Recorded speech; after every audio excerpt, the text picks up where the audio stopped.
have this amazing panel with us, and we have a social entrepreneur himself, ZHIHAN Lee, who works very, very close to the ground. I've known ZHIHAN, I don't know how long, ZHIHAN, 5 years, 8 years? You know, when he came up with this idea to empower and prepare humans, society in Southeast Asia for the future. He will lead our session today as someone who's closest to the ground of our esteemed panelists who are all very passionate around rethinking and catalyzing systemic change. Over to you, ZHIHAN, to lead us this afternoon. Thank you very much, and for the welcome to me. So let's see whether I can get the spotlight thing correct. So to make sure that everyone can see me and also all our panelists.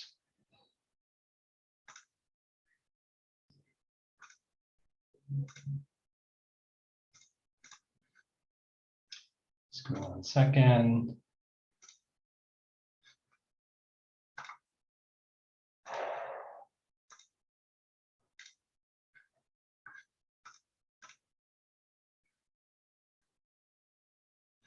All right, am I missing anybody?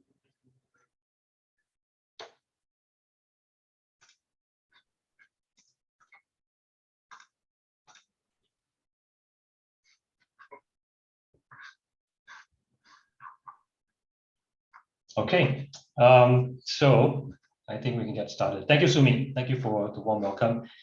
Good afternoon, everyone. Thank you for investing your time with us this Wednesday.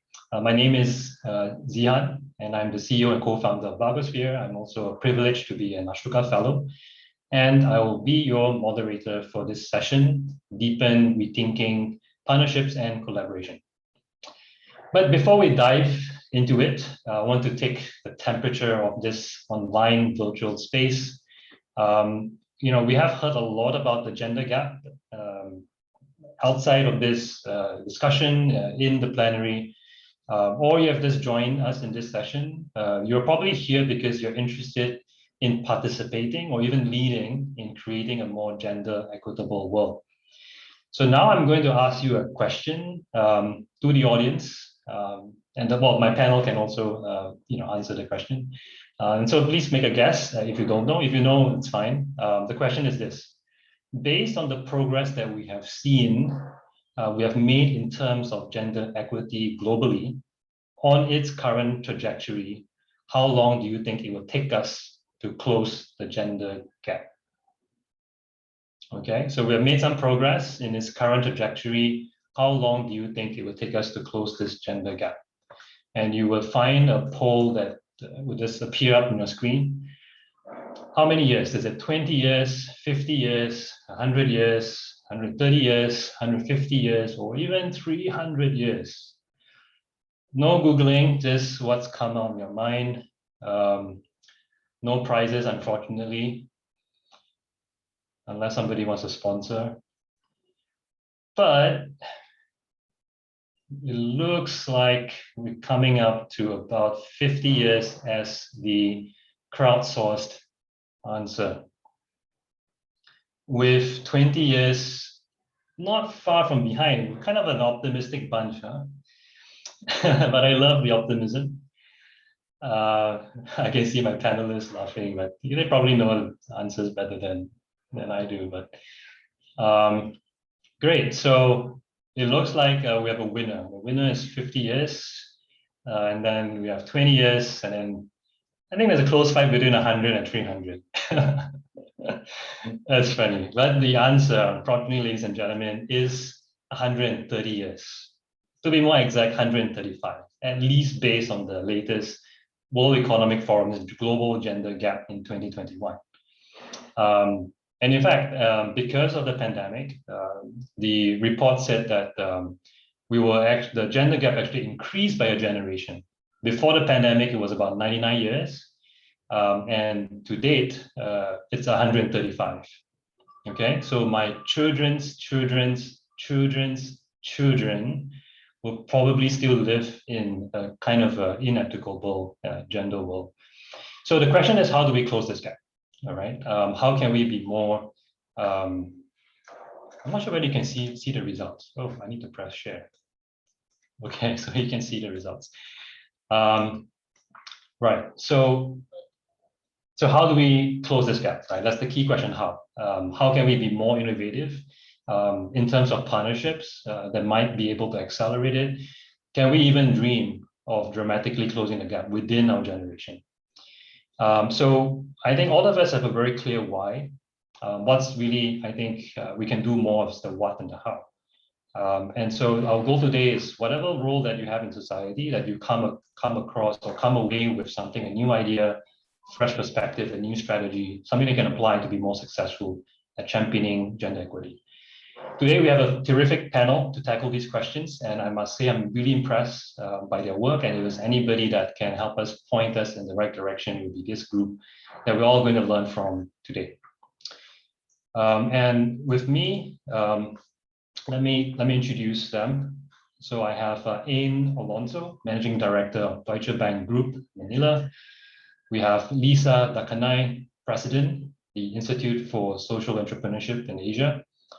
We have NATHALIE AFRICA-VERCELES, or NATSI, that's what she wants me to call her, Director, University of the Philippines Center for Women's and Gender Studies. And last and not the least, we have GAUTAM John, Director of Nilekani Philanthropies. And Lisa, NATSI, GAUTAM, thank you for being with us today. So this is how it's going to work. I'll kick off the conversation, asking some questions to draw out some high-level themes and also to ground the discussion today with some definitions. And then in the second half of our time today, I really want to draw out some examples of innovative ideas and partnerships from our panel, so that we can really bring this down to the big question of how, and how we can create partnerships to rethink and accelerate gender equity. Sound good? My panel, are we ready? Okay, let's get started. So let me pose a question to NATSI first. So how do we reframe the gender conversation? How do we define it? Okay, so thank you, ZHIHAN. Magandang hapon po. Good afternoon, everyone. It's a pleasure to be virtually here with all of you. May I please share this diagram, briefly explain it, and offer this as a frame of our conversation. There, I hope it's visible to everyone. So let's take the tree as representing the social structure of gender inequality, which is comprised of assumptions, beliefs, and stereotypes about women and men, which result in unequal and unjust institutional practices, such as discrimination against women, their marginalization and subordination across various institutional sites. Now let's imagine the fruits on the trees as representing opportunities, and the person on the left of each diagram as a man, and the person on the right as a woman. The person on the right could also represent members of the LGBTQI community as sexual and gender minorities. Now I'll start with the first panel. In the first panel, which represents inequality, it is clear that because the tree is skewed towards the left, there is unequal access to opportunities, and the man has easier access. This depicts the current situation all over the world, as evident in the World Economic Forum's Global Gender Gap Report, particularly in the areas of economic participation and opportunity and political empowerment. It is a fact that gender relations are hierarchical, and men have more power and privileges than women. So there's that word again, power. The second panel, which represents equality with a question mark, we note how equally distributing tools and assistance as represented by ladders of equal height does not benefit the woman given her initial disadvantaged position. By not recognizing this, we could say that the intervention thereby is gender blind. In the third panel, which represents equity, women's disadvantaged position is addressed by an intervention that identifies and addresses the inequality as represented by the higher ladder given to the woman. We could say that approaches such as this are gender responsive and are a significant advancement on gender blind approaches which disregard or maintain gender-based discrimination. However, gender responsive approaches remain limited in that they do not confront the underlying structure of inequality that produce the unequal power relations and outcomes between genders. You will note that the tree remains skewed to the left. Metaphorically, we could say that gender-responsive approaches are merely palliative, because while they alleviate the symptoms of gender inequality, they are not curative, because they do not address its underlying causes.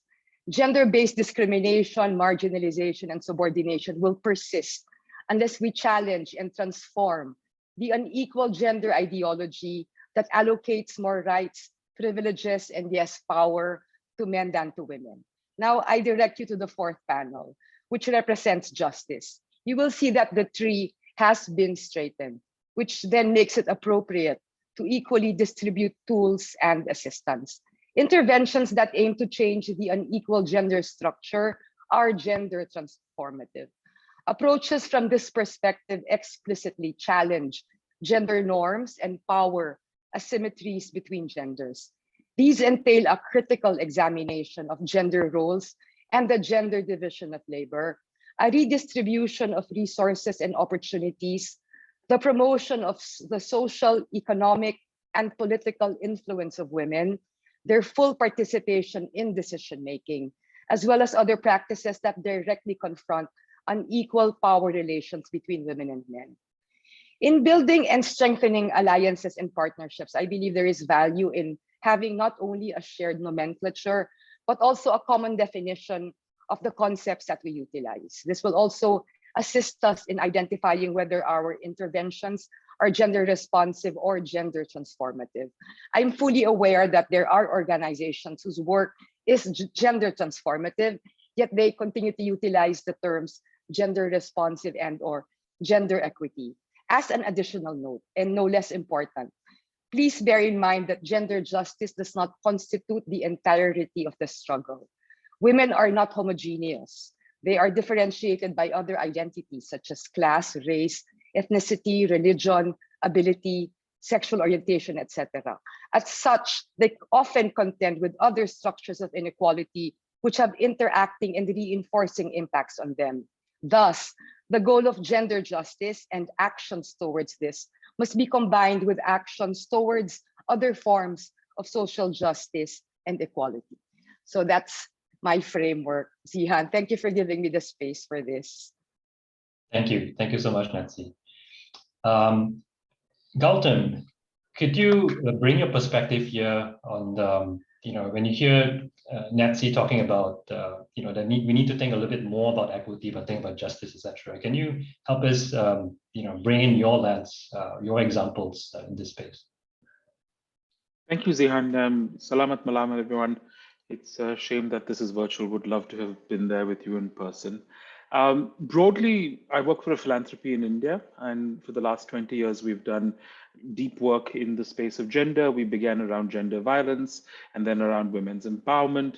But over the last few years, we've been focusing a little bit more on working with young men and boys in the hope of creating a gender equitable society. And part of it is from our learning over the last decade or over the last 2 decades. In particular, India has built a strong infrastructure network of organizations working on gender issues, from educating the girl child to pioneering and prioritizing microfinance for women. India is a world leader in many of these respects, and 65 million women are part of these transformative self-help groups that offer safe, shared group spaces for women and girls to express themselves.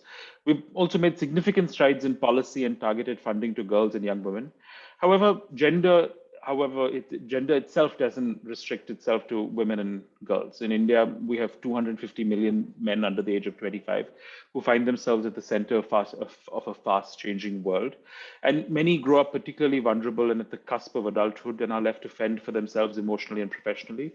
And restrictive social and traditional gender norms still require boys to grow up and provide for their families, be tough and be brave, which leads to unintended consequences of men taking on the role of protector and provider, which restricts the agency and freedom for women.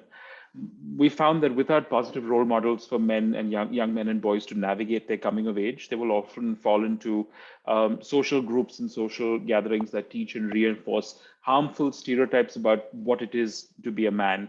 And while this might appear benign on the surface, this abandonment we found of boys to their fate is a part of the vicious cycle that keeps patriarchy in its place. And so we've, over the last 3 or 4 years, been trying to understand and work on supporting organizations that are able to ensure and find spaces for boys and men to grow up to release their full human potential, and also to better understand the challenges faced by young men and boys. Personally, I struggled with this at the beginning. I work for a philanthropy that is run by women. All of my colleagues are women. And I struggled with the idea that women needed to do the work for men. But over the last year or so, I've had better clarity on our role in creating space for men to do the work and not to do the work for men. So that's what brings me to this conversation and has brought us to this space and working with young men and boys in pursuit of creating a more equitable and gender equitable society. Thanks.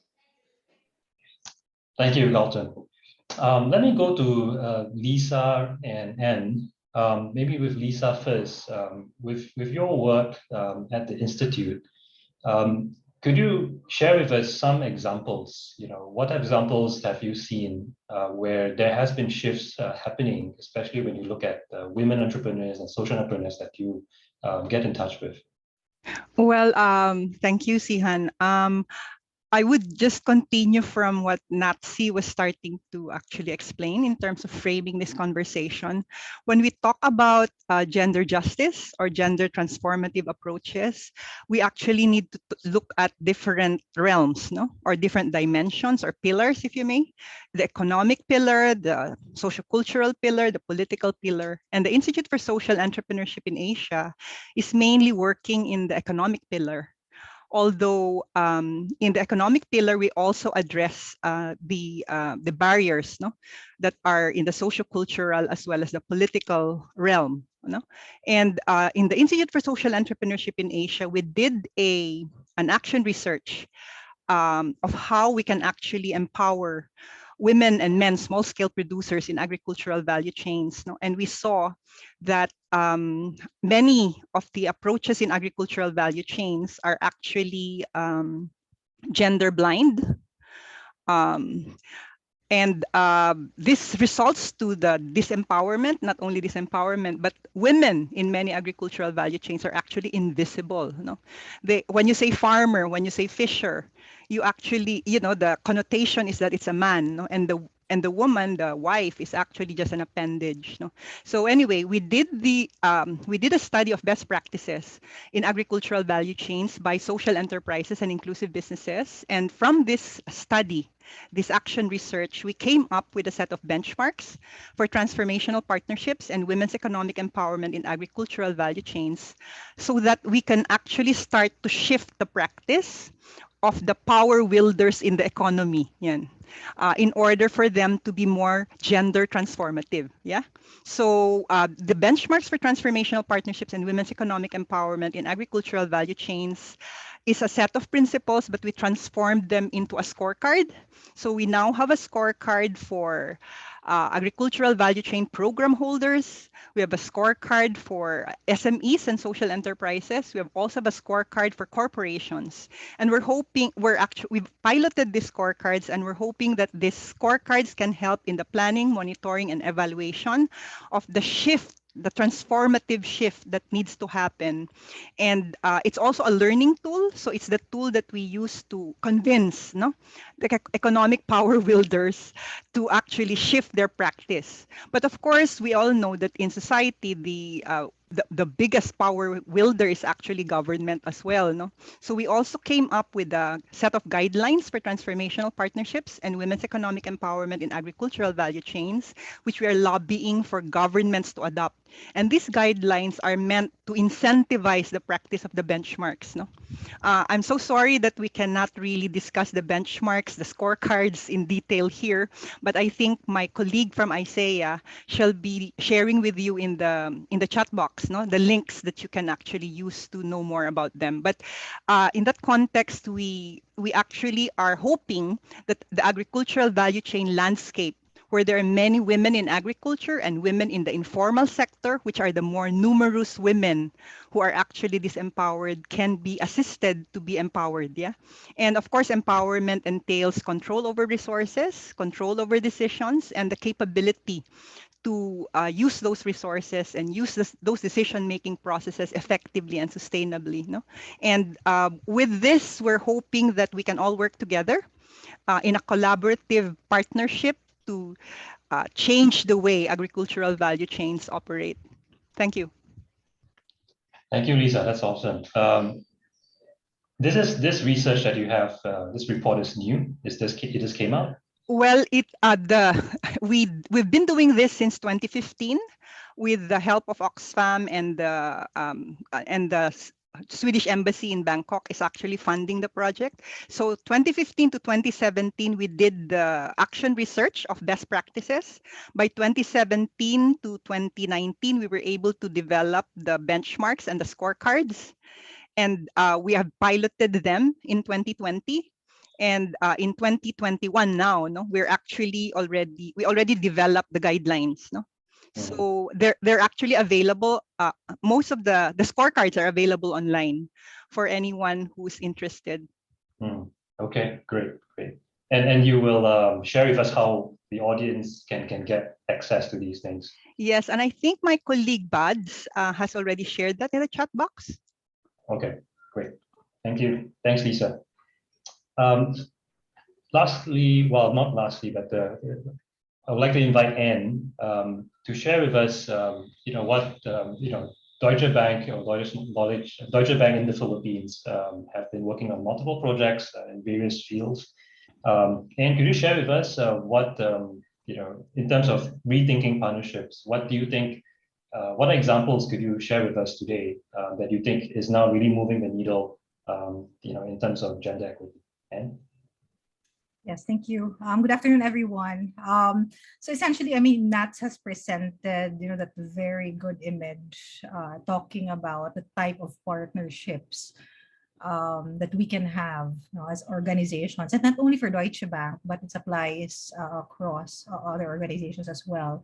So in Deutsche Bank, and if you take a look at that gradient, I think, in Deutsche Bank, we probably started thinking about partnerships really just addressing equality, and eventually evolved into really looking at equity and how we can really provide, justice, as the term is used by Nats earlier.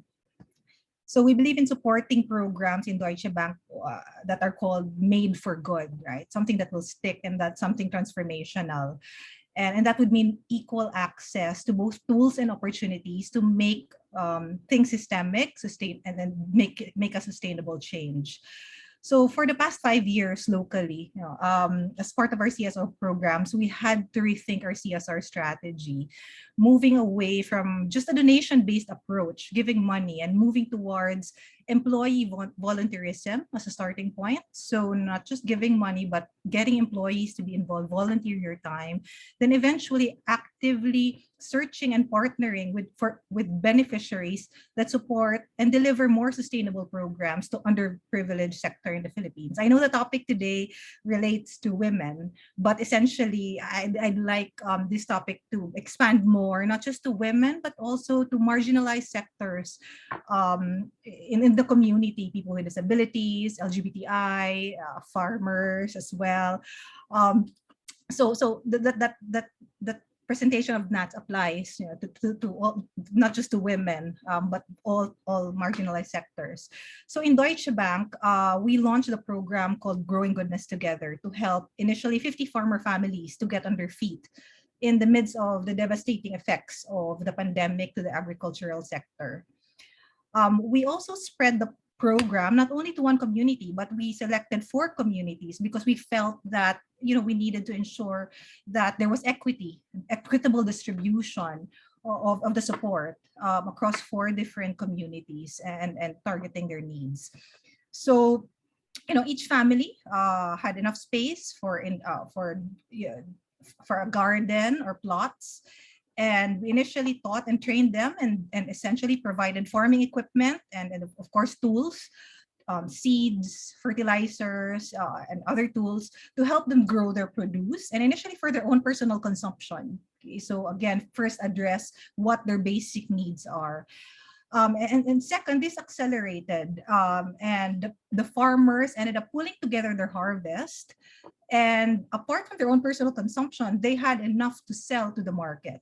And our role in this really is to ensure we connect them to some of our partners. So this was one charity that we had to partner with, but we also knew another charity that could connect them to the market so they can sell their goods and consume and their goods and make a living out of what they're doing, right? So so we accelerated that, linked them up to the markets and to other private and government sectors. And we also offered, and through the volunteerism program that we have, we offered them business management and marketing training. Financial planning is also one that's in the works to help them, you know, with this venture.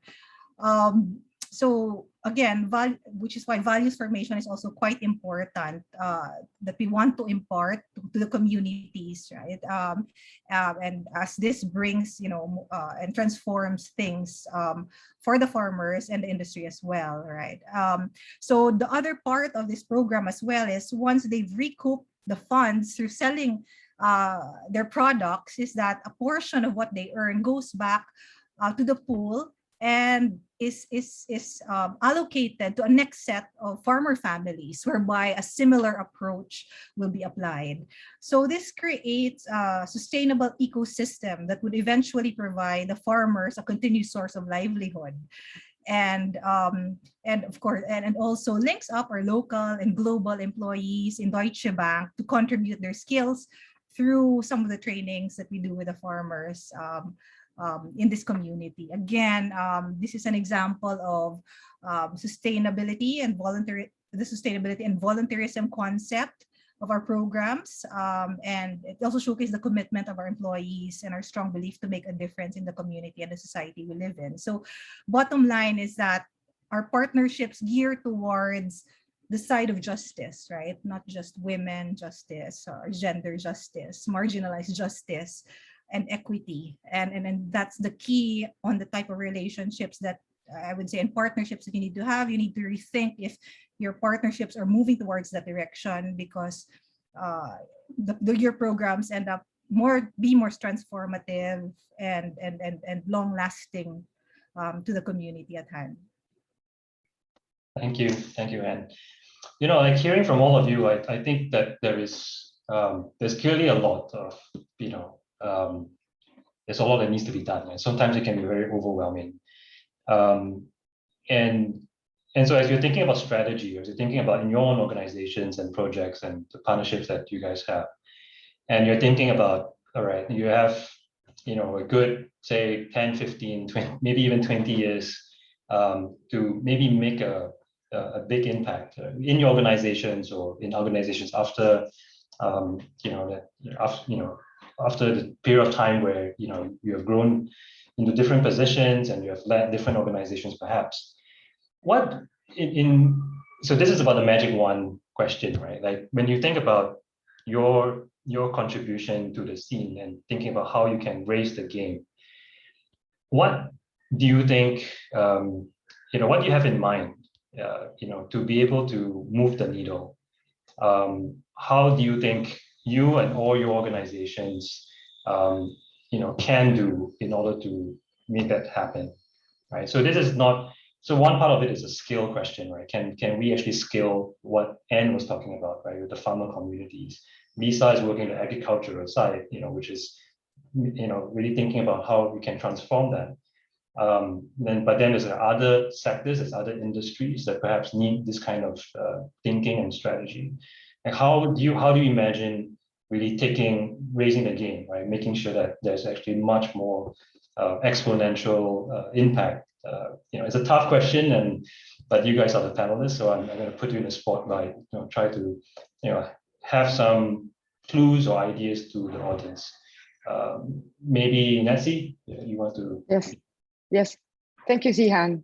The starting point would be to actively search for organizations across Southeast Asia that are doing similar work, reaching out to them, having deep conversations, and determining potential areas of collaboration.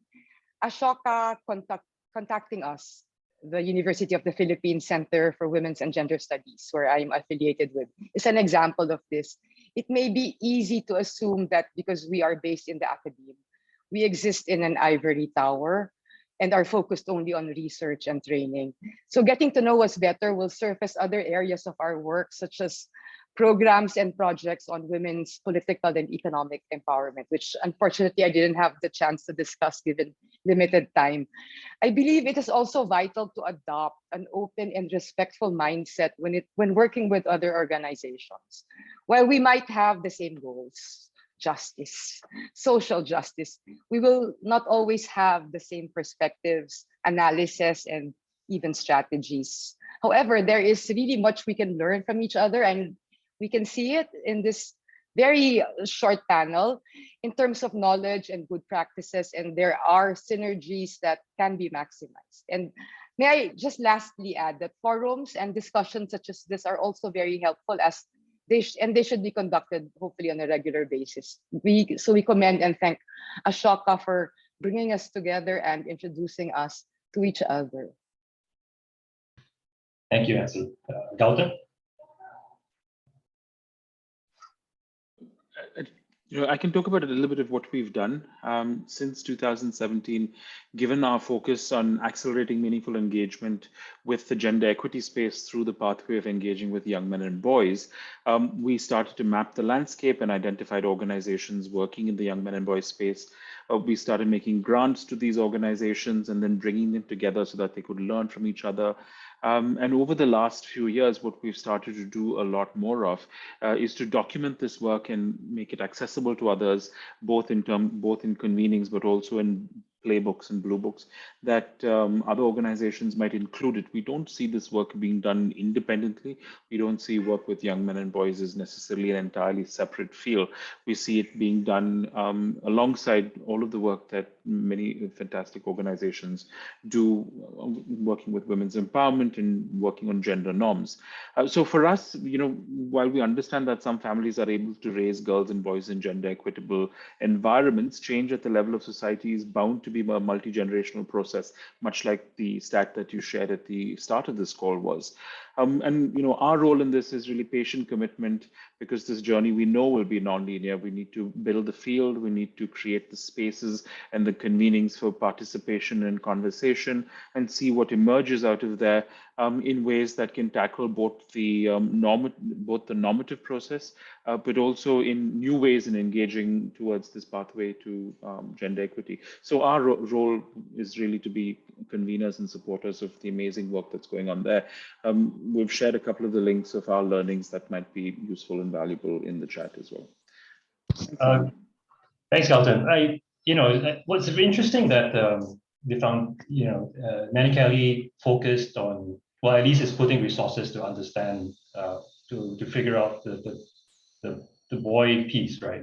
Trying to figure out how can boys be empowered, because that's part of the equation. That seems to me like a trade-off, right? Like you have limited resources, but you decided that this is a strategic part to focus on. How did that come? How do you get to that point, right? Because a lot of conversation is definitely around, empowering women, etc., etc. But as Sumi was pointing out in the pre-discussion for this panel, that what Nilekani and you are doing is quite different. Just give us quickly, like how did actually you and the organization come to this point, realizing that this might be a critical piece of the puzzle? I think the simplest way for me to explain it is the lived experience of empowering women was necessary but insufficient. There was research in India that showed how women who were being economically empowered faced greater threats of violence at home for transitioning from traditional norms. The whole Me Too movement was powerful, empowered women who were still victimized and subject to all kinds of gross abuses.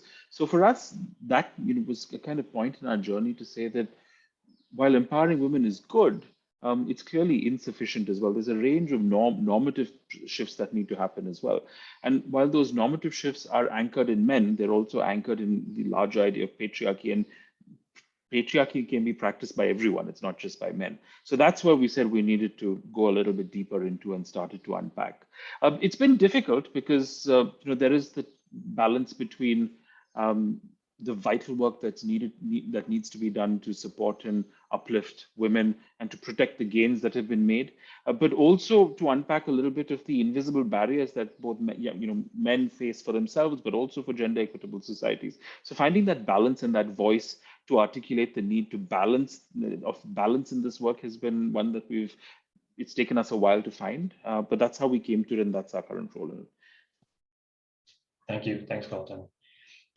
Lisa, how about you? How do you plan on scaling up? You have started this enormous work with agriculture.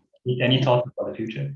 Yes, actually, the example that I will give on what we've done on agricultural value chains will actually show some maybe pathways for other sectors as well, no, and other realms as well.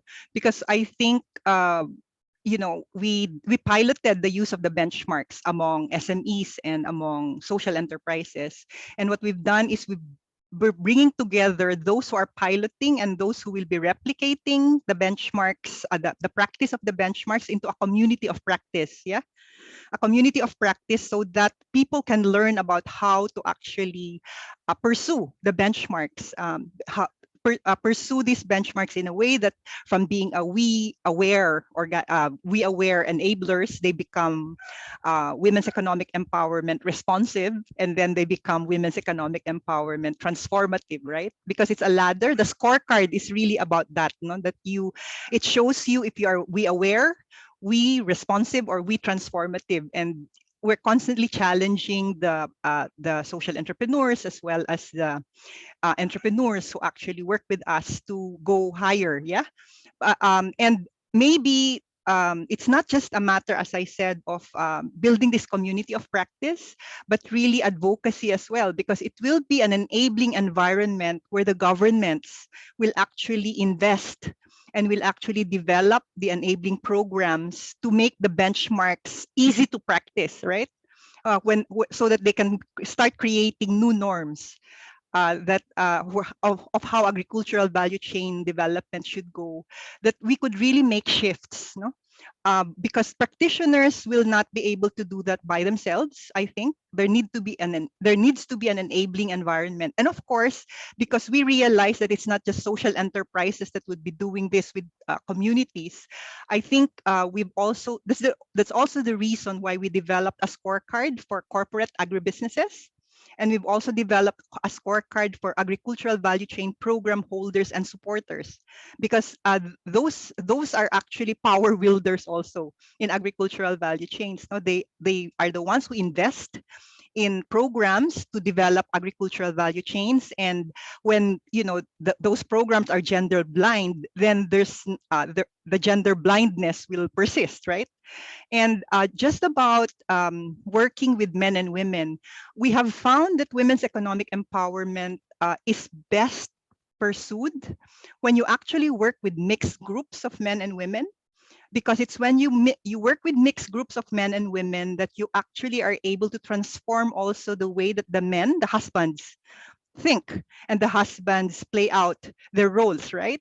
So that in some of the communities, during the recent the COVID-19 pandemic, in the communities where gender transformative programs with mixed groups of men and women happened, actually the problem of being overburdened by women was not experienced, because before that, the men had already been assuming part of the unpaid care work, that the women are assuming in most communities. So the burden that everybody was talking about was not felt by them, because for 20 years they've already been in pursuing gender transformative approaches. And it's because the social enterprise, this is the Alter Trade Foundation Incorporated and the Negros Organic Fair Trade Association in the Philippines, they've already actually practiced gender transformative approaches in their value chains and communities. So I guess the systemic shift will happen if we create multi-stakeholder platforms. And in this case, we actually developed a women's empowerment, livelihood, and food in agricultural value chains platform, where we are inviting all actors to come in, so that beyond just the project that we're doing funded by Oxfam and also the Swedish Embassy in Bangkok, the We Live Food in Agricultural Value Chains platform that's promoting the benchmarks, creating the cultural, creating the community of practice, as well as pushing for changes in government policy, can actually go beyond the project. Yeah. So maybe the shift really needs to happen with that with multi-stakeholder effort, where we harness everyone's role in moving the needle towards women's economic empowerment. Thank you, Lisa. And share with us. You have some, projects that you mentioned earlier about, and you were able to explain to us how you're keeping that sustainable by having this revolving fund. Tell us how the future looks like and how you are planning to perhaps even scale that up or even make that even more systemic. And yeah. So I guess I learned a lot from this forum. These forums are quite helpful. And when we started our programs in Deutsche, and sometimes it's very you build upon it, right? And the key for me and learning from this forum is also education and awareness of, inherently you want to help, people want to help, organizations want to help, but do we really understand, those deep ingrained challenges that Nat's talked about? And for me, that's key. If only I knew that earlier in my career, I would have been able to sort of move towards that direction up front, right? But our group learned how do you call that, from the grassroots on how we would drive our CSR programs. So one is awareness and education, I think, is key. And through this talk, I think we need to do more. To our future leaders within the organization. Second is, I already talked about partnerships where you have aligned visions, where you not only tackle inequality and target equality, but more on justice and transformation. And I think the third piece really is that we should do more is connection between your partnerships, okay? Because they may only your partner, they may only focus on these areas, but someone who can do more than just this charity that you work with. And I think there is, I would say, a silver lining there in connecting our partnerships together to be able to deliver more transformative change, I would say, to the communities. thank you so much, Anne, for that honest sharing.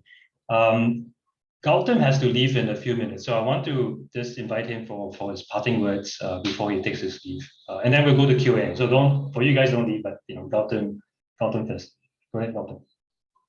Sure. So, we've actively been working with our partners to understand how we can, devolve more grant-making power to communities that are proximate to the problems, and how we can incorporate this into our frameworks as well.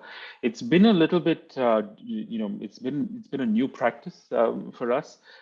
For example, this translation of participatory grant making, where we can give affected community members a voice in deciding who and what to fund. So we've just started this whole process, and we're really struggling as to how to translate it from what we're hearing to how we practice. We try and practice trust-based philanthropy, but this is the next stage to say it's not just trust, but it's actually devolved power of grant making as well. And we don't know how that's going to happen, but it's a journey we're definitely on, and are definitely trying to figure out better ways of including the voices of the communities in our grant making as well, and in shifting the power rather than us deciding how that happens. Thank you so much, GAUTAM, and thank you for your time. I know you got to leave, but yeah, thank you so much for being here today. So we're gonna go to Q&A. And I think we have enough time, right, Sumi, for some Q&A. Yeah, we do. We have a good few Great. minutes. So yeah, I invite you to please go to your chat, leave us some questions so that I can take this with the panel. So maybe while it comes up, I'm dying to ask the panelists. I mean, I think Gautam left up on a super high, and we've been talking about deeper connections and multi-stakeholder relationships.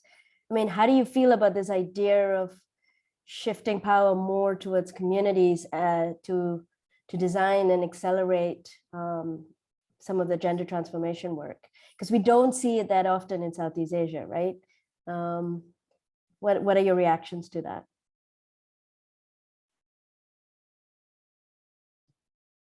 Anybody want to take that?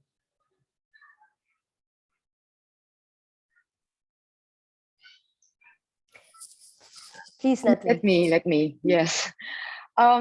So I'm a student and a scholar of social development. It's not just gender and development. And I agree with you very much, Sumi, that actually all development initiatives should start with the communities because they know their needs, their interests and priorities more than we do. And we should really veer away from top-down approaches, assuming that we are the experts and just because we have, all the theories and perspectives that we know what is best for them. So yes, I agree with you that there should really be more involvement by the beneficiaries of our projects, programs, and our interventions. And they really should be part of the entire process of planning, implementing, monitoring, and evaluating projects. It's really an ethic of development by and for the people.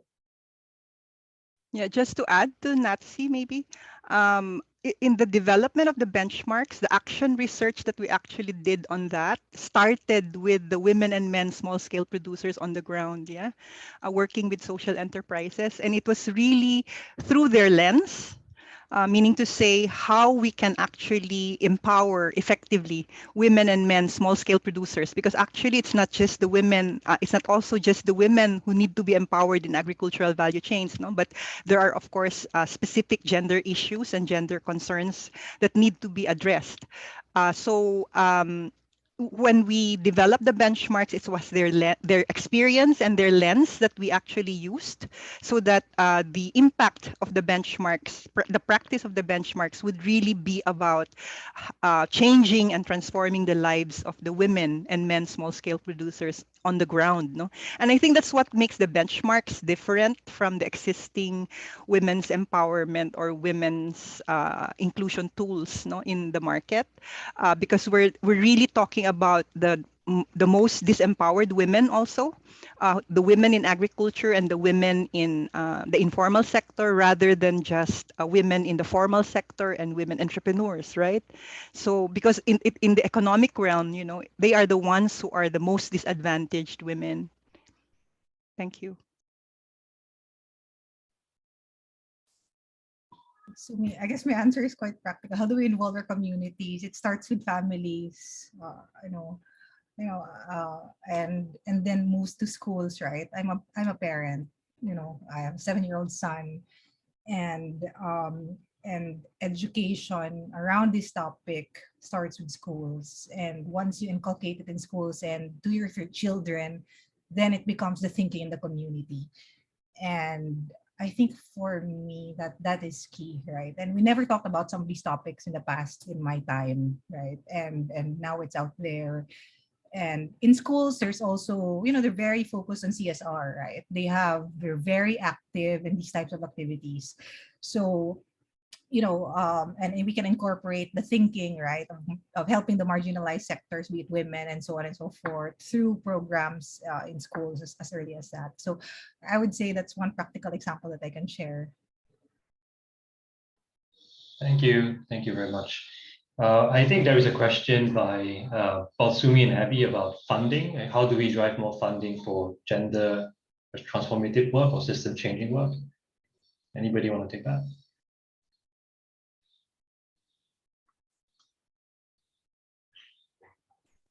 Perhaps Lisa. Well, Because she talks about Oxfam also.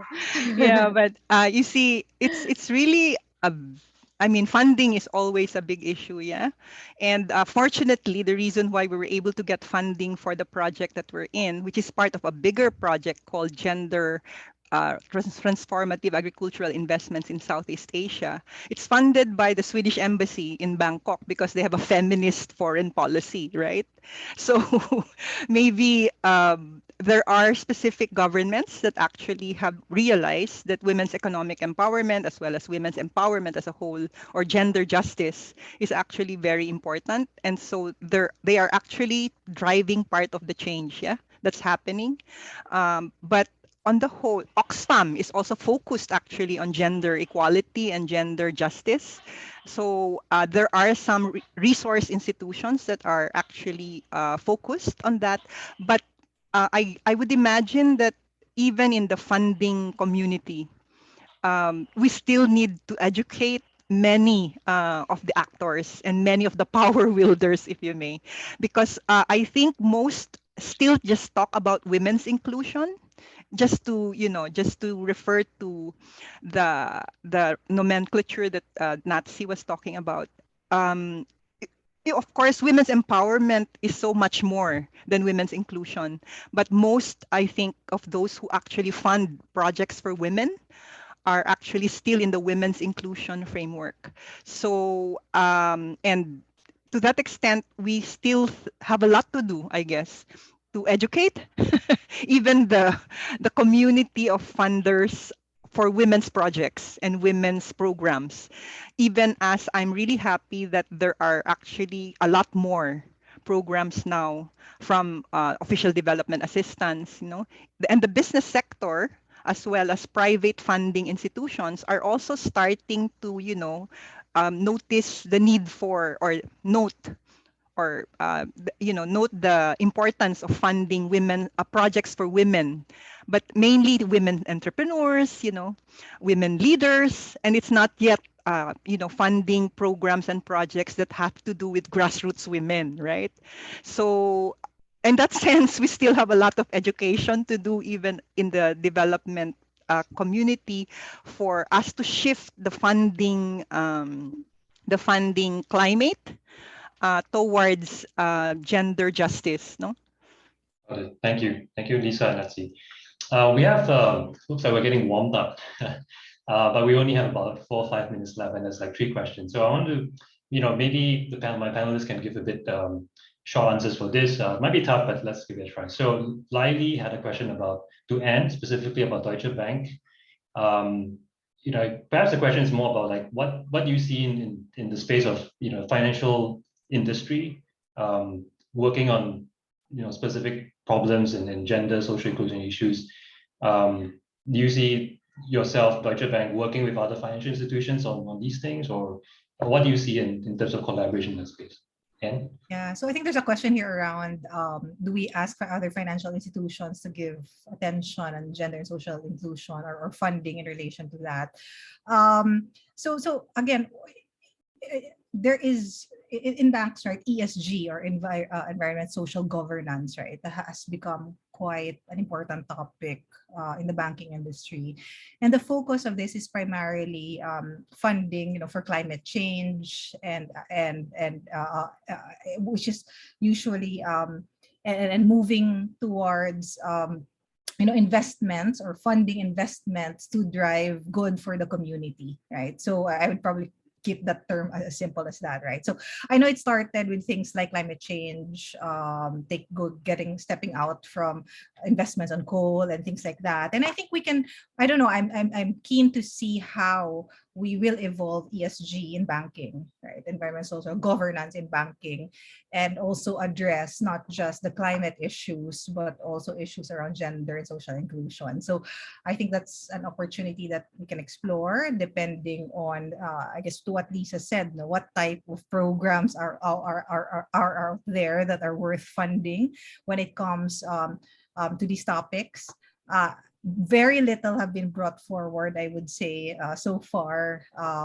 But definitely, Deutsche Bank has been partnering and funding, key programs in relation to, things like climate change, and then really shifting the investment to organizations, to support organizations that are focused on helping the communities. Thank you, Anne. We have Adrian who is asking about, is there a particular party, well, whether it's the stakeholders, is there a particular stakeholder that should bear the larger share responsibility? Yeah, Nancy, you want to take that? No, I think that question is addressed to Lisa, but my short answer is I think it should be the state. Lisa, that's I think for you, because you talk about multi-stakeholder partnerships.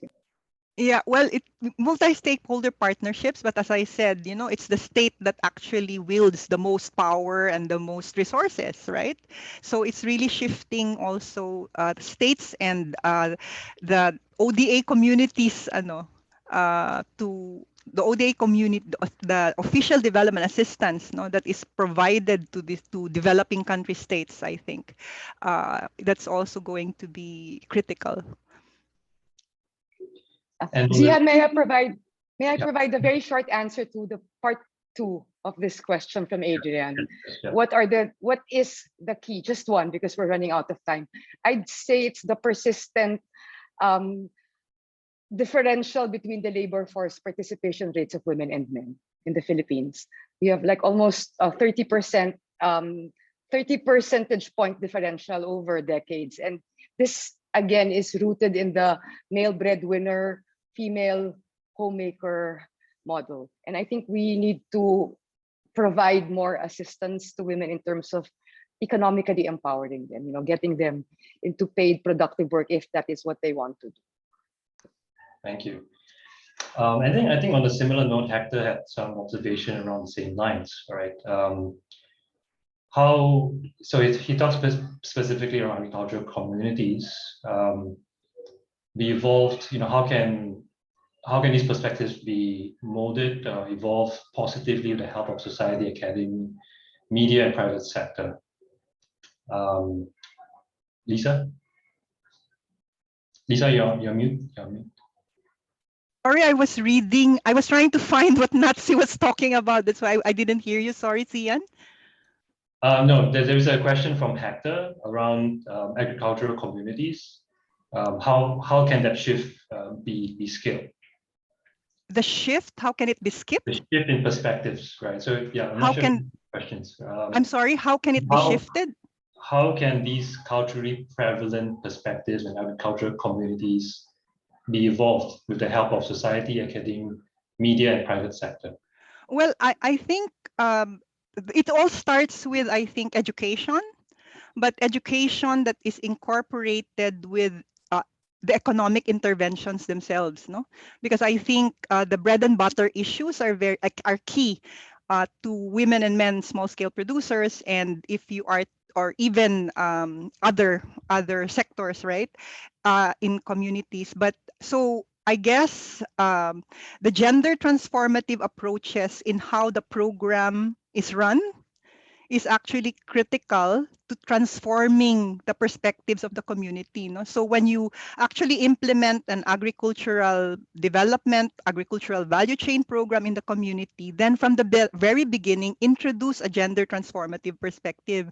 And that's what Alter Trade Foundation, together with Bread for the World, actually, when they intervened in Negros Occidental, did. Yeah, from the very start, it was actually gender transformative. So they made sure that there was equal opportunities for women and men to actually participate in the learning sessions. They were providing the women opportunities for training by ensuring that they are actually not doing unpaid care work. they were making affirmative actions like that, and they ensured that policies such as equal pay for equal work were implemented from the beginning. No? So I think the shift in culture in the communities will happen in the way that you also implement your interventions.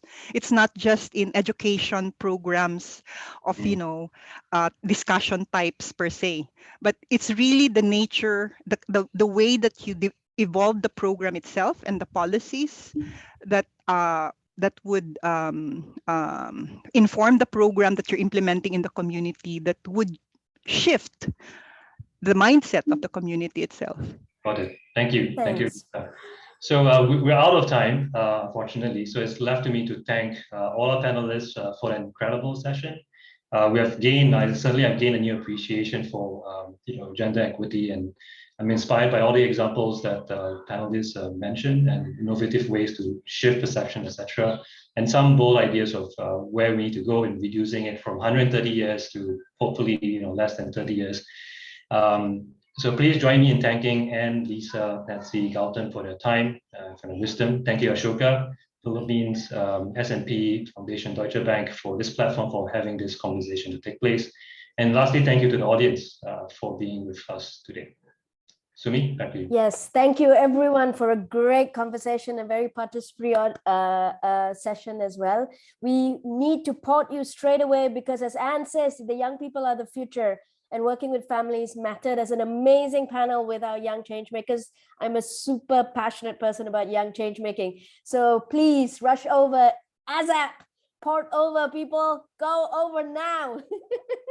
Yeah, please go back to the plenary. ZHIHAN. Thanks, Thank ZHIHAN. you. Thank you. Thanks, everyone. Thank you very much. Thank you. Panelists. Thank you. Thank you, Zian. Thank you, ladies. Thank you, ZHIHAN. Thank you, Anne. Thank you, Abby. Thank Thank you, you, Nat. Lisa. I love Thank you you, guys so Anne. much. Keep in touch. Thank you, Thank Sumi. you. Yeah, let's keep in touch. Yeah, we will. I You know- will. I You know did where not. to find me. Let's keep in touch, ladies. Please go back to the. Yes, we will. We will. Okay, we will. bye. Thank Bye. you. Bye, ladies. Thank you. Thank you.